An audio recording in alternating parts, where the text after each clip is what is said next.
can imagine how I felt the first time I went into the library at Almas Elementary in 3rd grade. It was a little elementary school library, but to me it seemed vast. I spent as much time as possible there.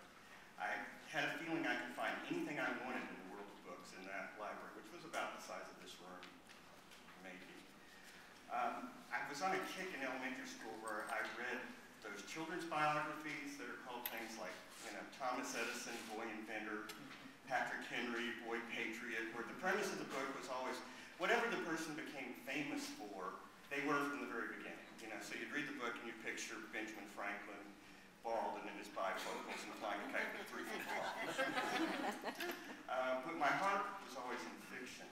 And even though I loved that library at Almas, it was its inadequacy in one regard that led me to my next library adventure.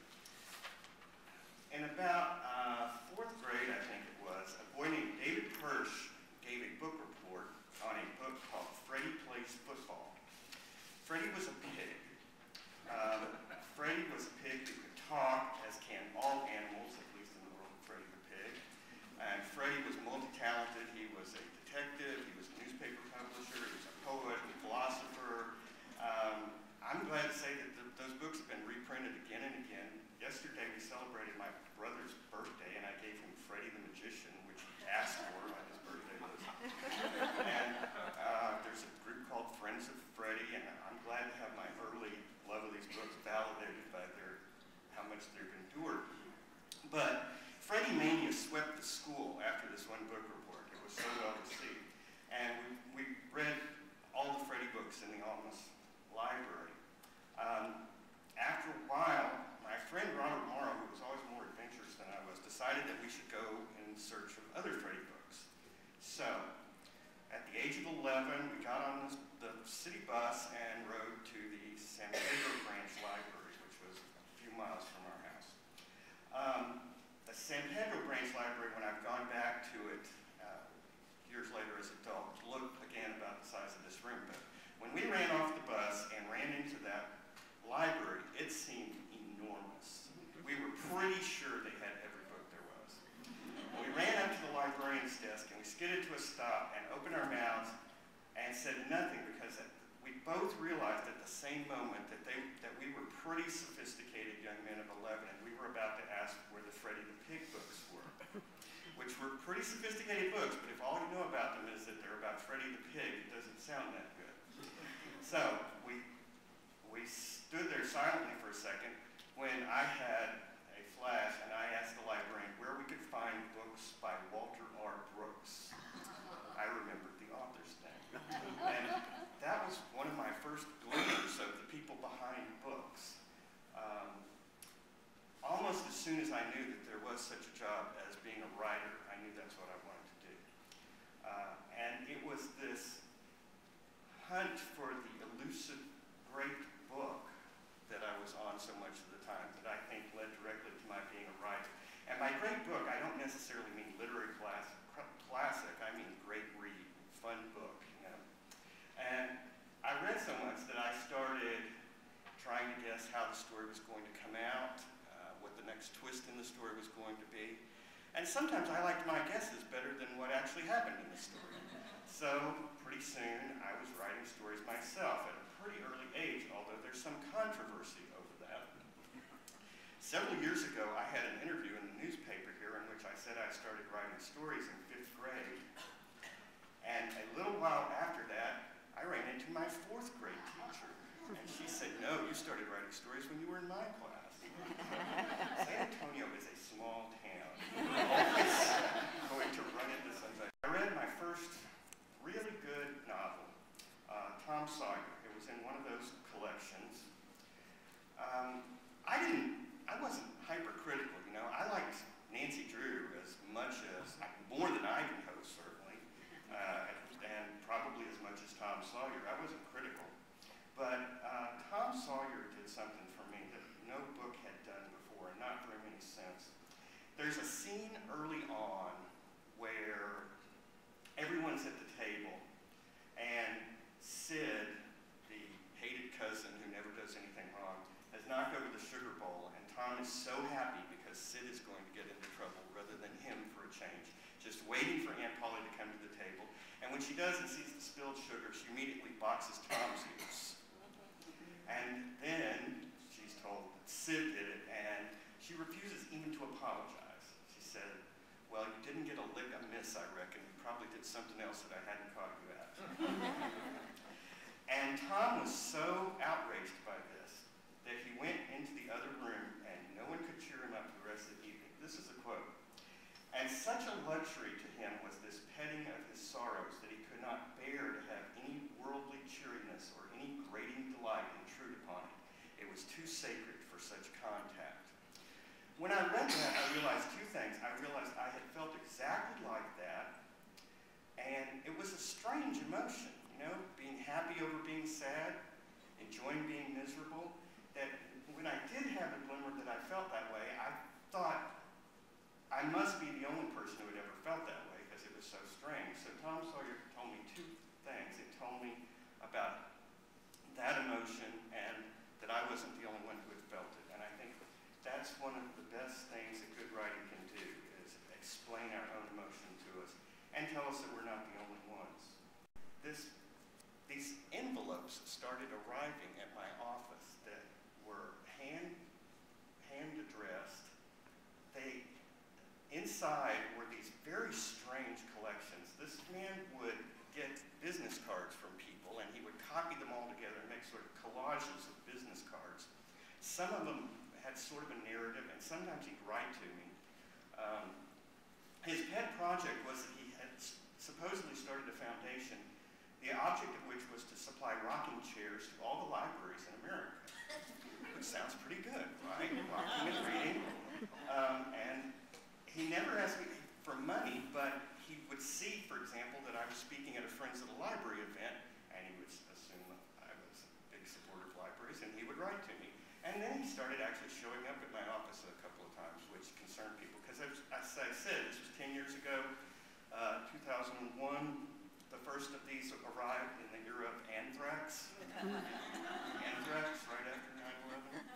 I'm pretty sure one of these things he sent me was examined by the FBI. So, on this one occasion, about 3 years ago, there was something in the paper saying I was going to be speaking at the West Hall Library. And my stalker showed up in my office. And I talked to him for a little bit. He seemed perfectly harmless. But then, when he left my office, it turned out he went up to another office and actually got into a physical altercation with somebody. And security was called, and he got arrested, which was a slight relief to me because I assumed he was going to be coming to my event that week. So, stalking among the stacks. He'd gotten released already and came straight to the library as somebody next time. So, it added a note of tension to the event that the audience didn't know about, but worked for me until he got tired of me and left. But now that I'm talking about him, we all know each other here, right? This event wasn't announced in the newspaper, so I'm not expecting him here. I want to tell you two stories about them. One, they co-taught a fiction writing class in which we wrote stories and workshopped them, but they also had us read some things. One of the stories they had us read was The 80-Yard Run by Irwin Shaw, which I still remember, in fact, just reread a couple of months ago. In the 80-Yard Run, it opens with a college football player catching a pass and then eluding tacklers, stiff arming, and having the best run of his life, 80 yards, for a touchdown. And it's in practice, but it's so good that the next day he gets to start in the game where he does less well, but still pretty well enough that the cheerleader he's crazy about agrees to start going out with him. They eventually get married, and the rest of the story is the rest of his life in which he gets a job that never quite satisfies him and lives out the rest of his life, never realizing what we had realized at the moment, which was that 80-yard run was the high point of his life, and he was never that happy again. And when they were teaching the story, Gene McKinney, who was a tall, soft-spoken, lanky man, he said to us, Irwin Shaw is a great writer, and you can tell that because it's the great touch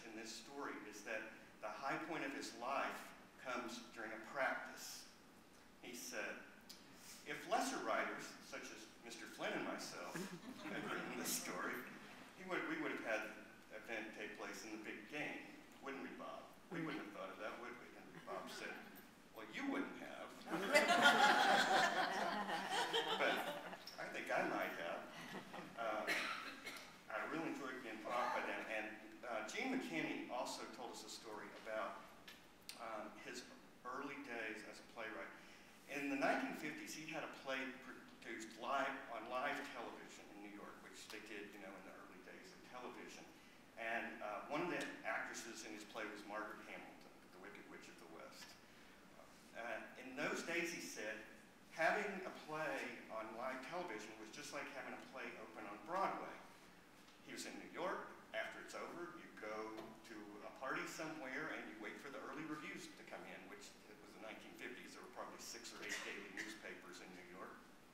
And so he went there. He was a young playwright. This was his biggest break. Everybody was telling him how great it had been.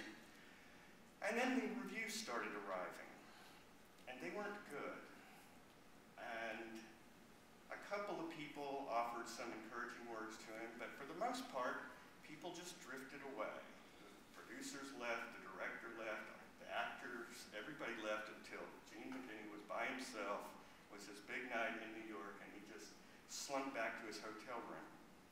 And he said the next day he was getting ready to go back into obscurity when there was a knock at the door. It was Margaret Hamilton. And she said, "Come on, I'm taking you to breakfast." She took him out to breakfast. She told him it was a really good play. He would write other good plays, and that he shouldn't be discouraged. And by the end of it, when she put him on his train to go home, he was feeling much better. And it told him something about show business, that the nicest person he met in his brief foray into show business was the Wicked Witch of the West. This library is one of the newest additions to the library system. We've recently been reminded, because the architect of this library just died a couple of weeks ago, what a controversy this building was when it first was picked as the design and when it first opened, because people thought it was garish, and they thought the garishness was un-San Antonian, which I'm not sure the premise that followed. But this building offers even more possibilities of treasure, it seemed to me. You don't even have to come here to find it. You can check out electronic editions of books online from this library. But for me, the buildings that house them will always be a big part of the world of books. I want to tell you a story from when this library opened. I was on the board of the Library Foundation at the time this building was being built and when it opened, and there was very, very mixed feelings about the library. And another board member came to a board meeting and told us a story. She said she was out riding with her young grandson on Interstate 10, close to here, where it's elevated so you can see this library from the expressway. And her grandson looked over and said, "What is that?" And she said, "That's the new library." And he said, "I want to go there." And she said, in that moment, she had her whole opinion of this building turned around.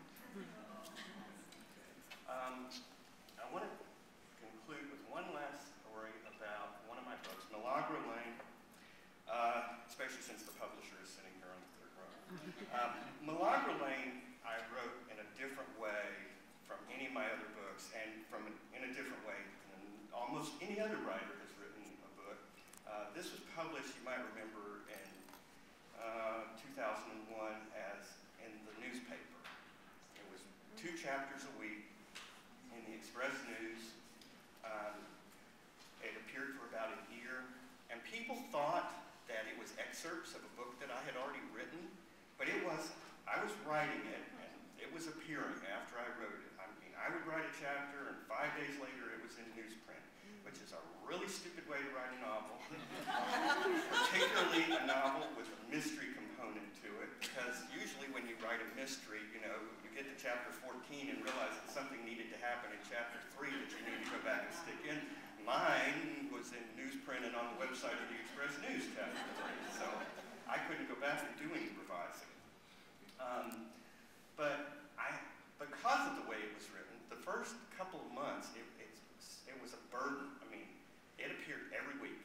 It didn't get a vacation. If I went to Port Aransas during the summer, the story went to Port Aransas during the summer. If it was, Thanksgiving at my house, it was Thanksgiving at Milagro Lane. So I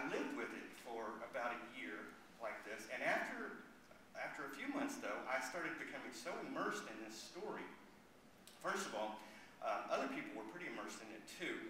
They gave me an email address at the Express News. The heroine of this book is named Estela Valenzuela, and she knows everybody and everything in San Antonio, so I had to do a lot of research because I did not know everything about San Antonio like she did. But shortly after this started appearing, her story was that she was returning to San Antonio from time on the West Coast.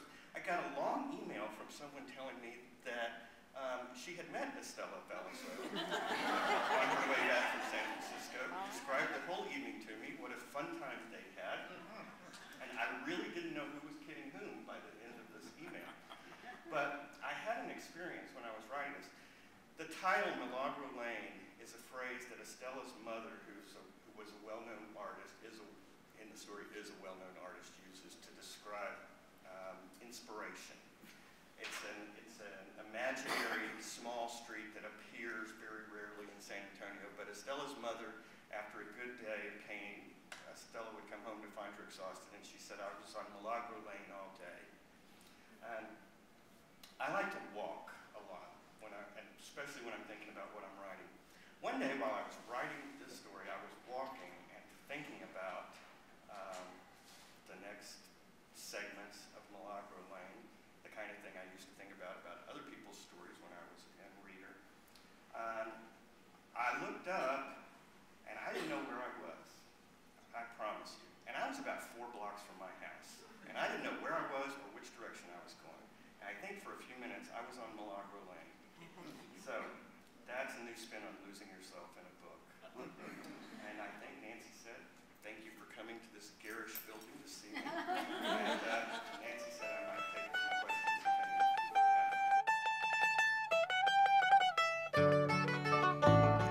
Take me home to Mayo, across the Irish Sea.